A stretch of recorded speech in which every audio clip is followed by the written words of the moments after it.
This time on Charlton Weekly, Lee Bowyer loses his nut, Charlton are denied points by late goals, Charlton staff are denied their bonuses, Jamie Boxall gets a new job, and the referee is actually a Guys, today's video is sponsored by the incredible OneFootball app. This app is absolutely killing the game in the world of football apps right now, so if you haven't got it yet, head to the first link in the description and give it a cheeky download completely free of charge. You will not regret it. So yes, ladies and gentlemen, welcome to this week's episode of Charlton Weekly. Now we have a lot to get our teeth stuck into this week, so bear with me as I try to progress through several important things that have happened around Charlton Athletic Football Club this week. So firstly, let's take it about a week back. Charlton did confirm the loan signing of Arsenal defender slash midfielder Kristian Bailey. This geezer has since played 2 games for us, both in a, I believe, 3 at the back formation where he's been right in the centre of defence and is given the ability to sort of step out. So it seems like he's pretty much a like-for-like Ezri Konsa replacement, which I absolutely don't mind. I think we needed that kind of versatility in our squad.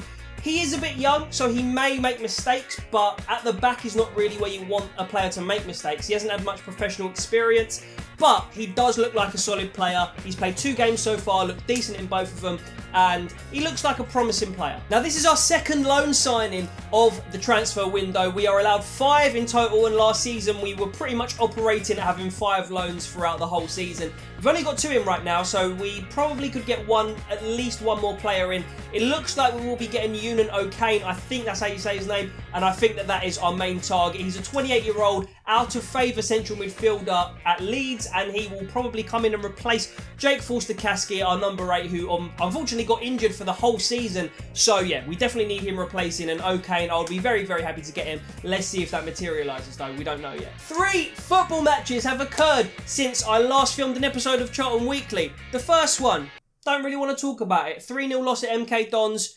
It's the Carabao Cup, who really cares? We fielded a pretty much completely under 23 side, and that was the result. Gives us more opportunity to focus on the league and get our recoveries up and not worry about extra little annoying fixtures. Secondly, we drew 1-1 away at Accrington Stanley. The League One new boys, who are essentially at the moment punching above their weight when you consider their sort of reputation. You know that advert, Accrington Stanley, who are they? Exactly. And interestingly, Accrington Stanley actually went on to defeat Cole Robinson's Oxford United last night, away from home as well, so that's a really good result. Maybe Accrington Stanley could be a potential surprise package in this league this season, who knows? Not a great result, and we should be beating Accrington Stanley, home or away. However, we got a point away from home. That's a sort of consolation. Another consolation is that Carlton Grant is scoring goals. He's scoring goals. He's finally beginning to fulfil his potential, and he's still 21 years old, so he could be a fantastic player for Charlton going forward, and it's great to see him getting on the score sheet with different kinds of goals as well. Then we move on to last night, where very controversial result. We lost 1-0 to Peterborough. I was at the game. I did observe the whole game, and I have to say that we definitely shouldn't have lost that game. A point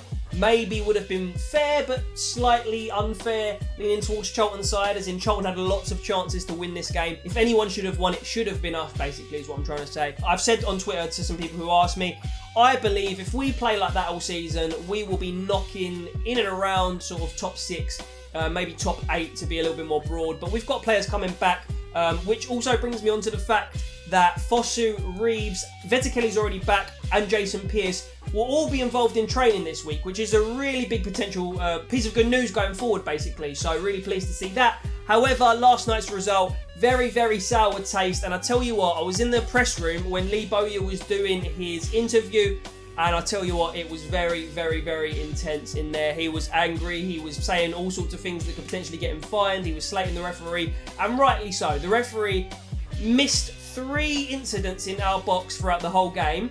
2 main ones.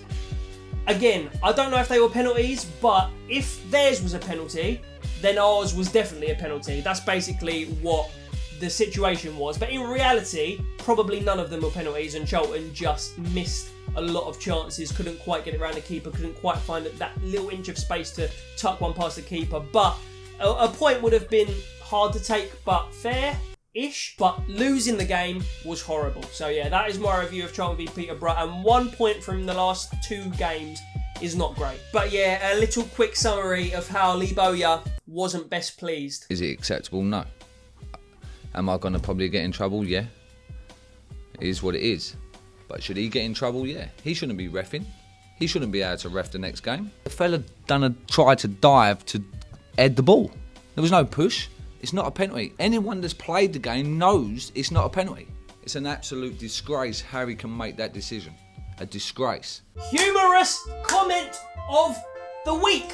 That is what we didn't do We didn't do one last week. We forgot to do this segment. How could I forget to do this segment? Absolutely sinful. But this week we do have one. So the Real Casuals tweeted, "Do not roll into Charlton train station. I repeat, do not roll in to Charlton." Yeah, it appears that there was a little bit of a situation, I believe, after the game 2 weeks ago at home. There was a little bit of kerfuffle at the train station, maybe a little bit of shouting and a lot of doing this. "My bollocks are massive!" with a train track in between.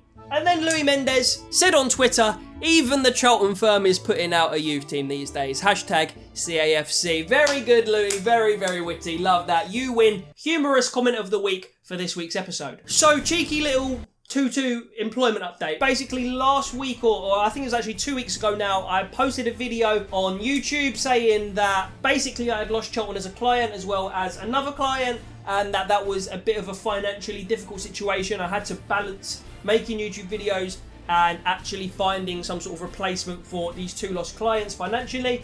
And I have a little bit of good news, but also some people might take it as not so good news. But I'll basically explain that right now. So a very hard-working chap from Charlton, Steve Adamson, has moved on from his position and he is going to the women's team. There's a little hole that needs to be filled there, and so I am going to be filling that hole for the time being on a part-time basis. I won't get too much into what the job entails. It's a bit boring, but it's essentially production-y kind of stuff.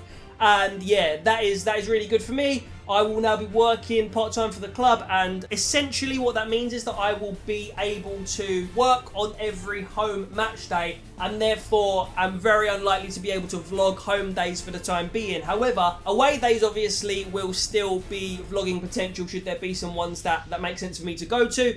Also, I might try and make it so that I can maybe do a little behind the scenes vlog. Also, of course, Charlton Weekly will not stop. Charlton Weekly will be coming at you week in, week out, no matter what. So that being said, if anybody else is vlogging games, if anybody else has got match clips and stuff like that, you can send me them either on Twitter, or you can send me to my email. My email is in my YouTube channel sort of description, or about me, or whatever you call it. So you can email that to me if you've got clips, and I will potentially feature them in Charlton Weekly. We shall see how that progresses if anybody has some decent clips.